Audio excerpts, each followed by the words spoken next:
State investigators returned to a Brown County community today to interview witnesses to a deadly officer-involved shooting.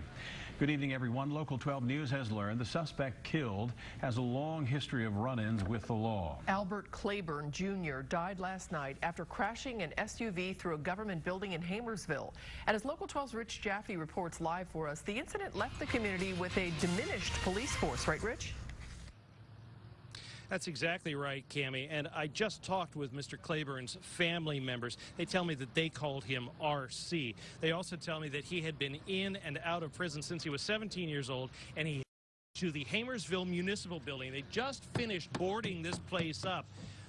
That SUV into this building virtually turned the municipal building into a drive-through.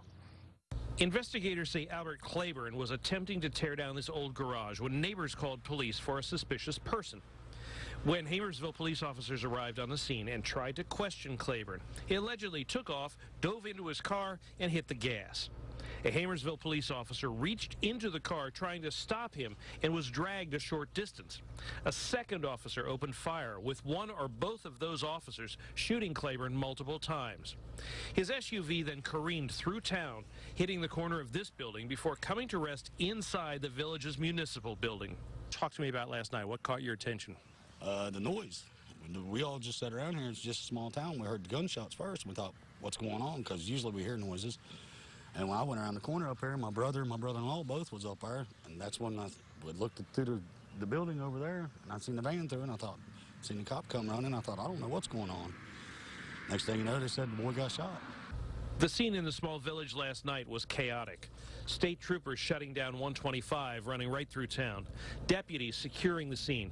Investigators from the prosecutor's office arrived, and the investigation was eventually turned over to investigators from the State Bureau of Criminal Investigation because of the ongoing feud between the county coroner and the sheriff's office. Now, at this moment, we are inside that building. You can see this is where Clayburn's SUV came through the building, and it went all the way through the building and took out that wall as well, all of which has been closed up now, and there's some issues about how strong the building is going to be and the structural integrity, but they're going to be looking at that over the next few days. I also spoke just a few moments ago with the police chief in Hamersville, and he confirmed for me that the two officers involved are Brandon Clark and Jared Riley. While this investigation is ongoing, as is very standard, those guys are basically going to be riding a desk, and that means the police chief here in Hamersville is, for all intents and purposes, the only Hamersville officer on the streets. Tough time in Hamersville right now. In Hamersville, Rich Jaffe, Local 12 News. Cammie? All right, Rich, thank you. And Local 12 News found that Clayburn has a long criminal history in both Brown and Clermont counties. He had addresses in both Amelia and Williamsburg.